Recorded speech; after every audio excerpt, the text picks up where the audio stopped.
Hello les amis, j'espère que vous allez bien. Nouvelle vidéo rétrospective et cette fois-ci on va s'intéresser à une saga mythique des années 70, la saga des Justiciers, avec en guest star le grand Charles Bronson. A death wish always comes true.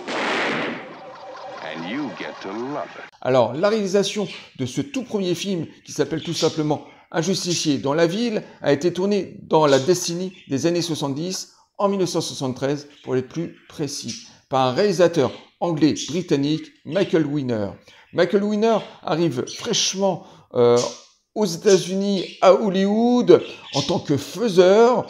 Il va énormément réaliser de films de genres très différents. Il va jouer bien sûr dans pas mal de westerns, de polars et même de thrillers. Et Michael Winner va retrouver Charles Bronson à 3 reprises avant Le Justicier dans des films relativement différents. De tête, je peux vous citer 2 excellents films qui m'ont marqué.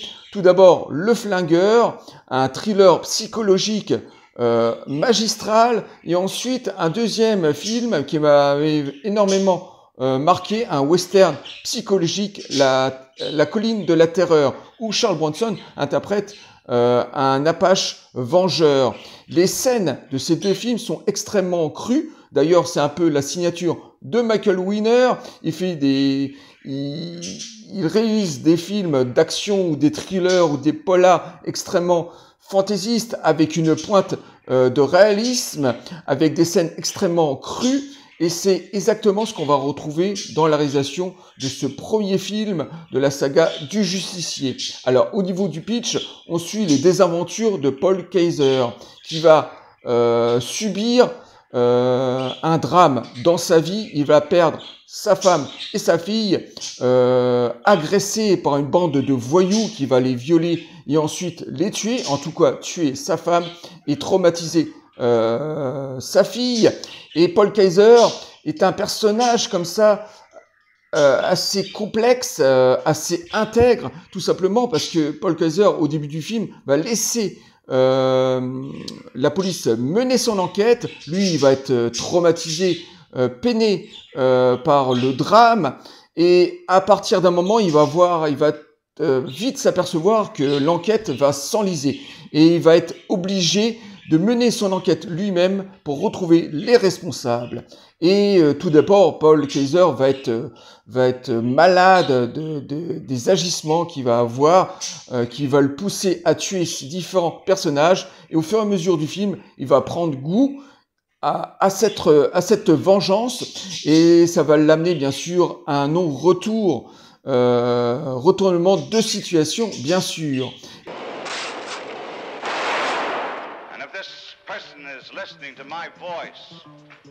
Et au niveau de sa réalisation et de sa photographie, Michael Winner nous apporte un film extrêmement maîtrisé, un vrai film hollywoodien des années 70, avec beaucoup de fantaisie et de réalisme. Et au niveau de la photographie, c'est extrêmement éclairé et sombre à la fois. Et il nous tourne des scènes à New York, que ce soit dans les bas-fonds, dans les quartiers défavorisés, avec énormément de justesse et de réalisme, et de filmer aussi les beaux quartiers de New York avec une grande justesse.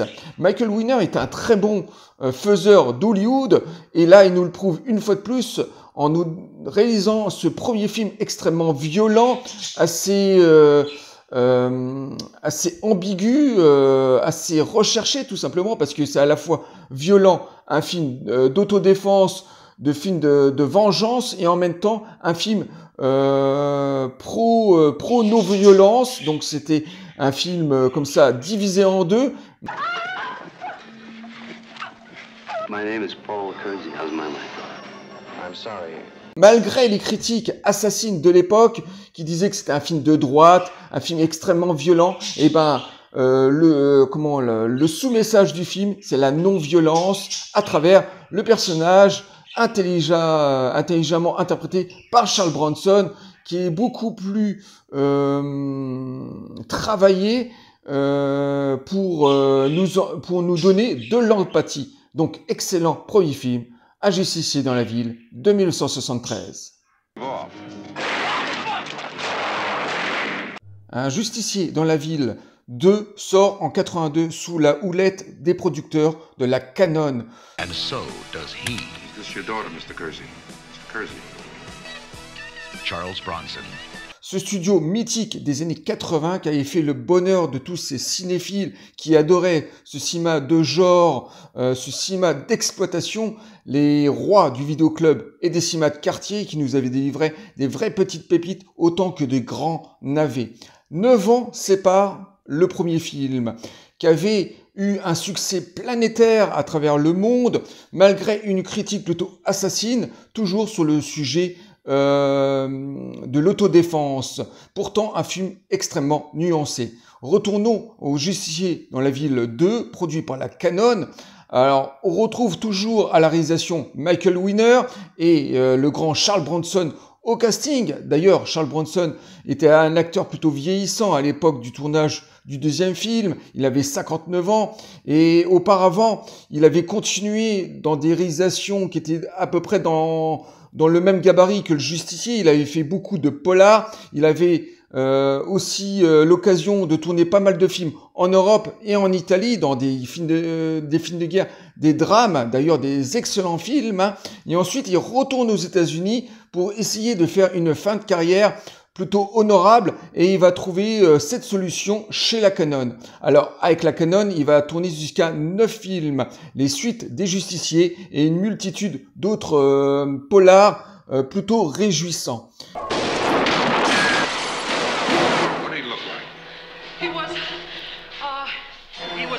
Et Michael Winner, lui, va continuer dans les années 70 à nous délivrer d'excellents petits films d'exploitation très réjouissants pour revenir sur le justicier dans la ville. Et là, il nous délivre un film beaucoup plus cru, beaucoup plus direct que le premier. Le premier avait un savoir-faire certain, avec une signature des années 70, un polar assez sombre et psychologique. Cette fois-ci, on est dans un film d'exploitation, dans un cinéma, dans un film de série B très efficace, un petit peu à l'image de l'Inspecteur Harry, parce que la Cannon avait tendance à copier les grands succès du cinéma à travers leurs films. Et dans ce numéro 2, ben voilà, on est plus dans l'action et moins dans la réflexion.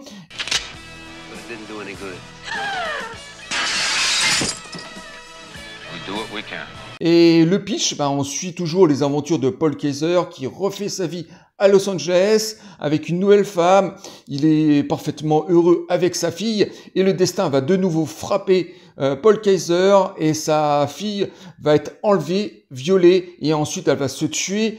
Et Paul Kayser va reprendre son flingue et son rôle de justicier pour faire le ménage dans les quartiers de Los Angeles. Alors cette fois-ci, pas de florilège, on s'attarde pas trop sur les personnages ni sur l'intrigue, on est dans le vif du sujet immédiatement et on a le droit à des scènes extrêmement gore, extrêmement graphiques, extrêmement violentes.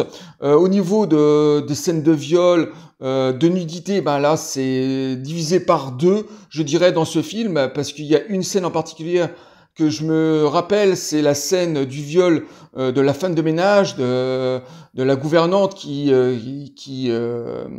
vient faire le ménage dans l'appartement de Charles Bronson. Elle se fait violer et maltraiter, et la scène dans son intégrité, dans la version intégrale en tout cas, la scène dure plus de 5 minutes et l'actrice est malmenée et c'est extrêmement insoutenable, autant que sur le meurtre de sa fille qui était traumatisée et qui finit par se tuer pour échapper à ses attaquants. Et voilà, c'est un film très très efficace, dans le giron de la Cannon, donc très efficace, très graphique, un vrai film d'exploitation, un vrai film de spectacle, malheureusement pas à la finesse du premier film, on est même très très loin, mais un film extrêmement agréable à écouter. Alors, au sein du score de la musique, on retrouve le guitariste de Jimmy Page, le guitariste de Led Zeppelin, qui nous délivre une musique plutôt de jazz expérimental, teintée de de hard rock à la guitare, très incisif comme ça, avec beaucoup de percussions, donc une musique, un score plutôt contemporain. Et déjà dans le premier, c'était déjà Herbie Hancock qui avait fait la musique du premier film, mais beaucoup plus jazzy, beaucoup plus funky, expérimental, une musique beaucoup plus travaillée que dans le deuxième Justicier, qui est plus à l'image de l'inspecteur Harry. Donc voilà, ce numéro 2 qui signe une grande collaboration avec la Canon, reste un film extrêmement agréable à regarder, mais sur un second plan, avec beaucoup plus de fantaisie et de recul. Un justicier dans la ville de 82, une suite honorable. Charles Bronson. Goodbye. Death Wish 2. Le justicier de New York sort 2 ans plus tard, toujours sous la houlette de la Canon.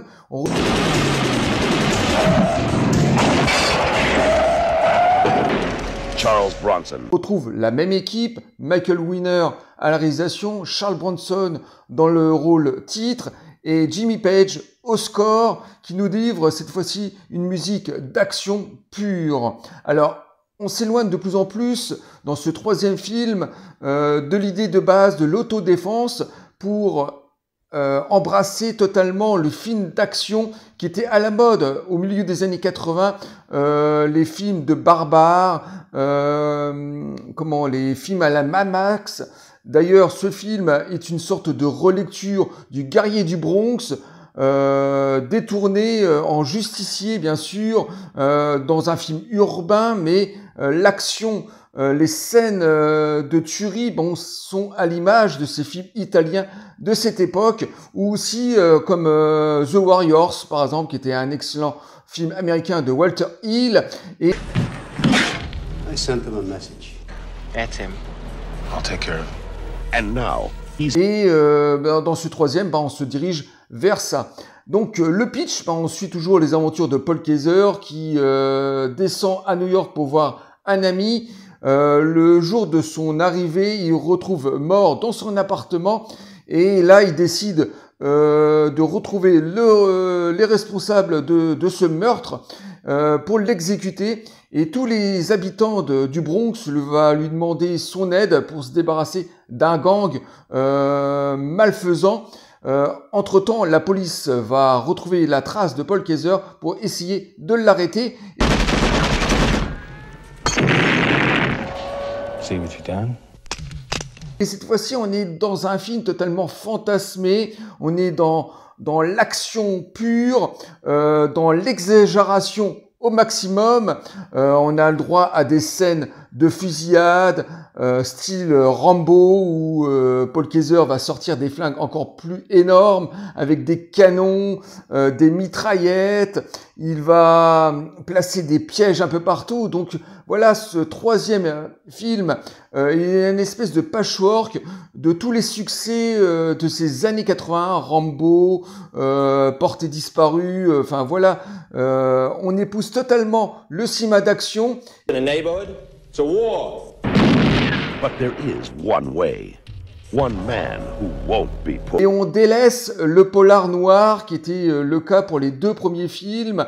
Et pourtant, la réalisation, malgré toutes ces critiques, est plutôt réussie. Michael Winner nous délivre une réalisation très potable, avec une photographie très éclairée, très travaillée, avec une bande son tonitruante de Jimmy Page, beaucoup plus rock cette fois-ci, qui épouse totalement ces scènes de guérilla. Et c'est un film, malgré son côté fantaisiste, malgré ce côté exagéré, est plutôt réussi. Et en plus de ça, il aura un énorme succès de l'année 85. Ce sera un des grands piliers de la Canon, un des plus gros succès de la Canon, qui va bien sûr aborder sur un 4e épisode. Charles Bronson, Death Wish 3. Le justicier braque les dollars sort 2 ans plus tard, toujours chez la Canon. They have to be stopped, Cozy. Death Death Wish 4, The Crackdown. Avec plus ou moins la même équipe. On retrouve Charles Bronson dans le rôle titre et surtout un nouveau réalisateur, J. Lee Thompson, qui est un réalisateur britannique qui a fait ses armes avec Michael Winner dans les années 50 en Angleterre. Ensuite, tous les deux, ils sont expatriés aux États-Unis pour faire des films de genre, des films d'exploitation de grande qualité. Et J. Lee Thompson, lui, de son côté, lui, va tout de suite s'orienter vers des films assez différents et même des grands succès. Un de ses plus grands films, je dirais peut-être même son plus grand film, Les Canons de Navarone. Et ensuite, il va même tourner pour des licences, pour des sagas, comme La Planète des Singes, en réalisant le 4e épisode, peut-être le plus violent, le plus direct, La Conquête de la Planète des Singes. Et J. Lee Thompson, sur le 4e Justicier, va s'orienter beaucoup plus vers un autre style de cinéma d'action des années 80 extrêmement populaire, le body movie. Got to crack down. Who are you? Death.